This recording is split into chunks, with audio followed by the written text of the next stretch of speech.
Class 10 history chapter 3 nationalism in India.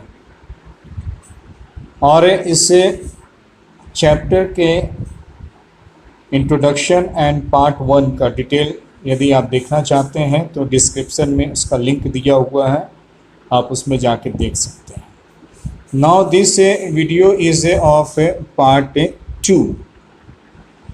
तो as we have studied about that on 10th April the police in Amritsar fired upon a peaceful procession, और उस peaceful प्रोसेसन में fire करने की वजह से लोग नाराज़ हो गए और उन लोगों ने bank, post office, railway stations पे हमला कर दिया, जिसका नतीजा हुआ कि अमृतसर में मार्शल लॉ लगा दिया गया और जनरल डायर को अमृतसर का कमांड दे दिया गया। 13 अप्रैल को पंजाब में हर साल बैसाखी का त्यौहार मनाया जाता है। सैकड़ों के संख्या में लोग इकट्ठे होते हैं और उसका जो मुख्य सेरेमनी होता है वह अमृतसर के जालियांवाला बाग में हुआ करता था। तो जालियांवाला बाग में 13th अप्रैल को a large crowd gathered.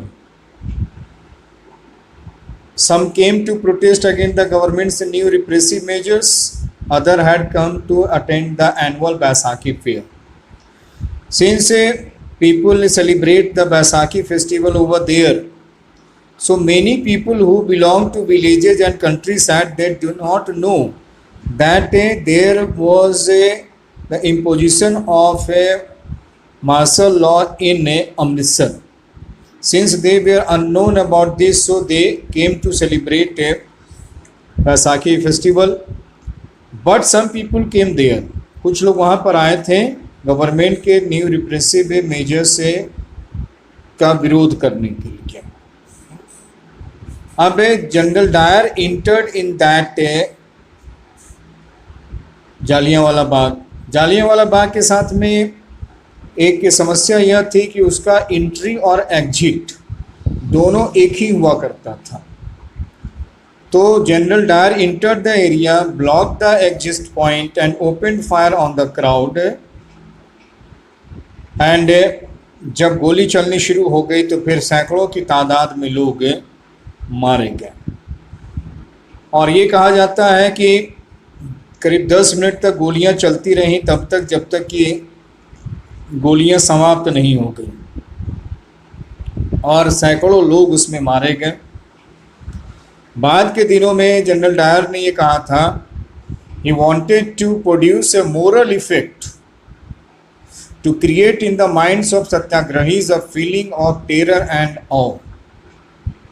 उसने ये कहा था कि वह लोगों के दिमाग में यानी सत्याग्रहियों के दिमाग में डर का और भयानकता की भावना को डालना चाहता था, इसलिए उसने इतने बड़े स्केल पर हत्या करवाया।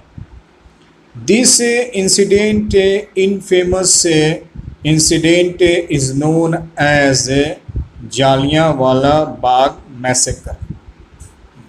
जालियांवाला बाग कांड के नाम से यह घटना मशहूर होता है। और जब ये खबर फैली, जालियांवाला बाग की घटना की खबर जब पूरे देश भर में फैली, तो अंग्रेज़ों ने तो सोचा था कि लोगों के अंदर में एक दहशत पैदा होगा। जो जनरल डायर ने सोचा था कि लोग डर जाएंगे और वो अपने घरों से नहीं निकलेंगे, हुआ ठीक उसका विपरीत। अब नॉर्थ इंडिया के हर गली में, हर सड़क पर लोग घर से बाहर निकल गए। There were strikes, clashes with police, attacks on government buildings. लेकिन गवर्नमेंट भी कहाँ मानने वाली थी। तो गवर्नमेंट ने भी ब्रूटल रिप्रेशन किया, लोगों को ह्यूमिलिएट किया, टेरराइज किया, सत्याग्रहियों को सड़क पे अपने नाक रगड़ने को मजबूर कर दिया, गलियों में उनको क्रॉल ऑन करवाया गया, उनको रेंगवाया गया। और जितने भी साहिब थे यानी जितने भी अंग्रेज थे उनके सामने उनको सैल्यूट करवाया गया। लोग गांव का गांव लोग छोड़ करके भाग गए, और यही नहीं, गांव में बम चलवाया गया। इतना ज़बरदस्त यह मूवमेंट वायलेंट हो गया कि इस वायलेंस को देख करके महात्मा गांधी ने कॉल्ड ऑफ दिस मूवमेंट। तो Mahatma Gandhi called off Rowlatt सत्याग्रह। इस जालियांवाले बाग घटना के बाद में जो असर हुआ देश में, उसको देख करके अब रॉलेट एक्ट एक वाइड स्प्रेड मूवमेंट बना था। 1905 में the division of Bengal held. तो बंगाल का जो डिवीज़न हुआ था उस समय में जो आंदोलन हुआ, उतना ही बड़ा आंदोलन नॉर्थ इंडिया में रॉलेट एक्ट में 1919 में हुआ। अब शहरी इलाके में रॉलेट एक्ट का इम्पैक्ट ज़्यादा था, इस सत्याग्रह का इम्पैक्ट ज़्यादा था। नाउ महात्मा गांधी थॉट कि अब उन्हें और बड़ा मास मूवमेंट चलाना चाहिए, क्योंकि रॉलेट एक्ट के मूवमेंट को देख के महात्मा गांधी को लगा कि इतने बड़े आंदोलन से काम नहीं चलेगा, और बड़ा आंदोलन चलाना चाहिए। सो Mahatma Gandhi felt the need to launch a more broad-based movement in India। और उनका यह भी मानना था कि he will not able to create the movement in a so large scale and organized without bringing the Hindus and Muslims closer together। तो बिना हिंदू मुस्लिम को इकट्ठा किए हुए इतना बड़ा आंदोलन नहीं चलाया जा सकता है। तो उस समय में एक इंटरनेशनल लेवल पे घटना घट रही थी। Now I am going to tell you about the Khilafat movement. तो खिलाफत मूवमेंट का बैकग्राउंड क्या था, पहले उसको समझ लें। यूरोप में फर्स्ट वर्ल्ड वॉर चल रहा था। When in 1918 the first world war ended, तो उसमें इंग्लैंड के साथ जो देश थे ये विनर हो गए, और जर्मनी, ऑस्ट्रिया, टर्की, ये लोग एक तरफ में थे, ये देश हार गए। तो टर्की में ऑटोमन एम्पायर चल रहा था, जो पिछले 500 सालों से वहाँ पर मौजूद था। तो उस ऑटोमन एम्पायर का जो रूलर होता था, ही वॉज ऑल्सो द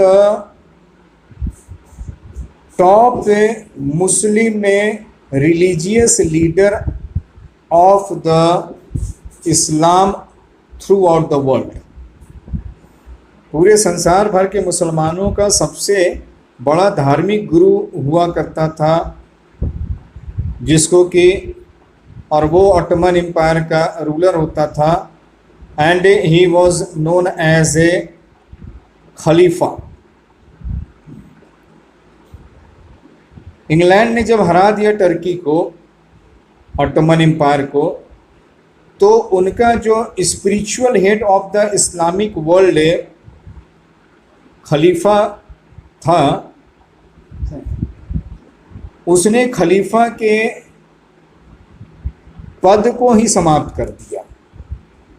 खलीफा के पद को समाप्त कर दिया, और वहाँ पर कमाल पाशा के नेतृत्व में एक डेमोक्रेटिक रेवोल्यूशन चला।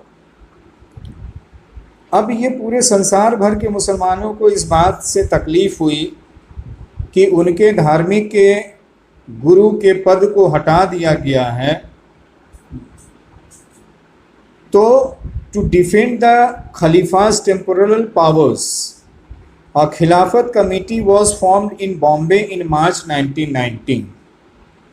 भारत में भी इसका विरोध हुआ कि उनके पद को फिर से वापस दिया जाए, उनको उनका जो सम्मान है वो लौटाया जाए, और इसके लिए भारत में भी बॉम्बे में मार्च 1919 में खिलाफत कमेटी का गठन किया गया।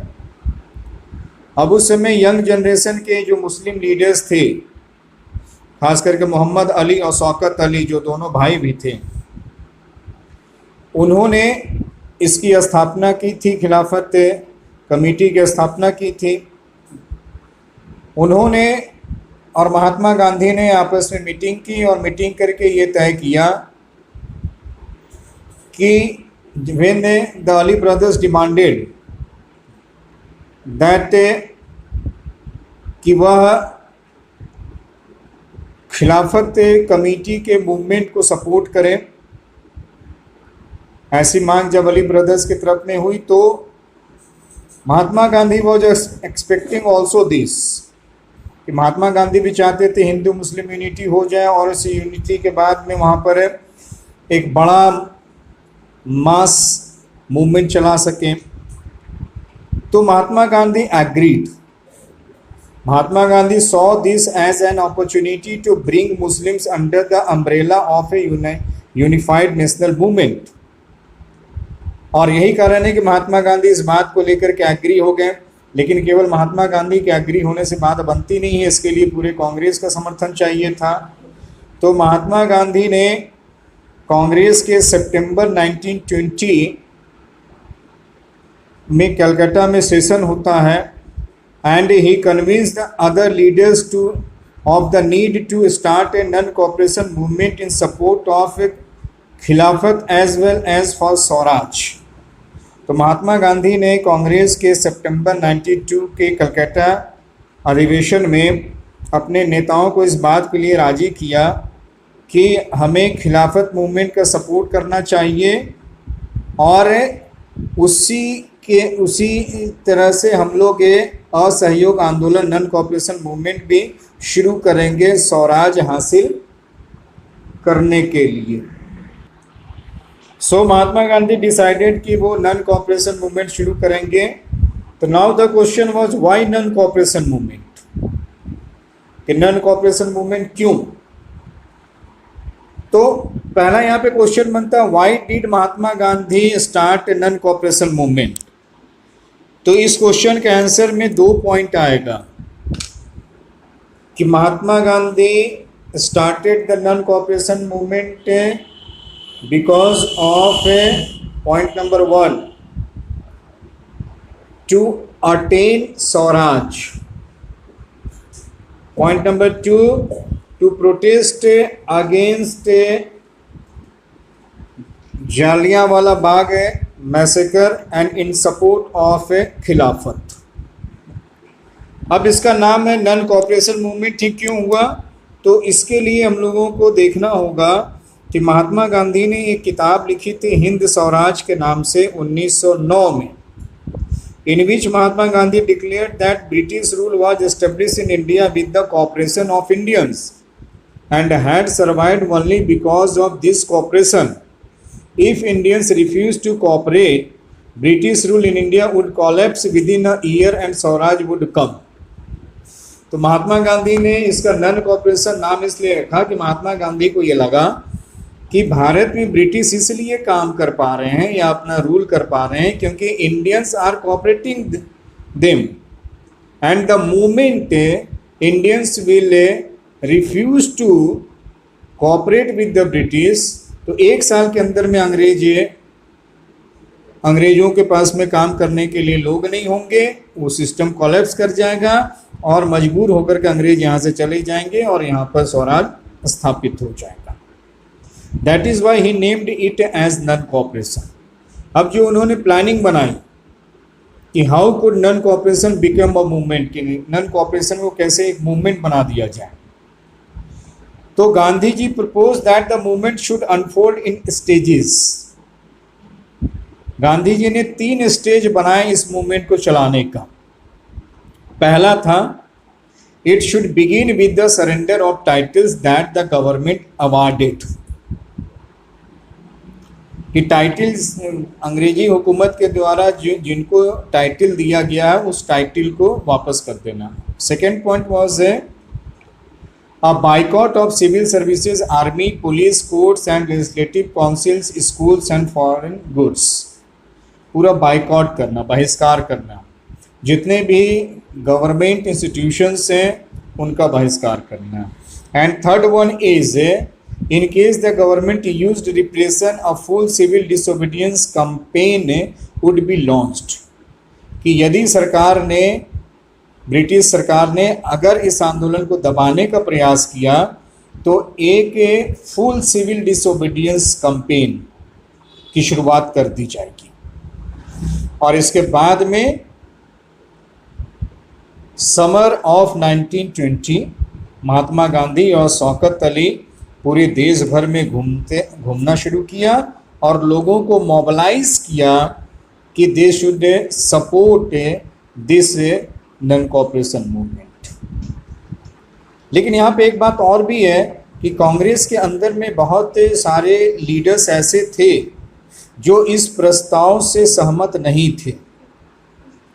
वो लोग नहीं चाहते थे कि खिलाफत आंदोलन में कांग्रेस शामिल हो, क्योंकि उनकी पहले से लड़ाई चल रही थी ब्रिटिश हुकूमत के साथ में। फिर एक इंटरनेशनल इशू को लेकर के जिसमें इंडिया का डायरेक्टली कंसर्न नहीं है, तो वो लोग इस बात को लेकर के थोड़ा सा रिलक्टेंट थे। उसी तरीके से काउंसिल इलेक्शन नवंबर 1920 में होना था। अब कांग्रेस के कुछ लीडर्स इस बात को लेकर के नाराज़ थे कि काउंसिल इलेक्शन का बायकॉट नहीं किया जाना चाहिए। उनको यह भी डर था इस तरीके का मूवमेंट चलाएंगे तो एक बार फिर से पॉपुलर वायलेंस हो जाएगा, बहुत ज़्यादा हिंसा होने लगेगी।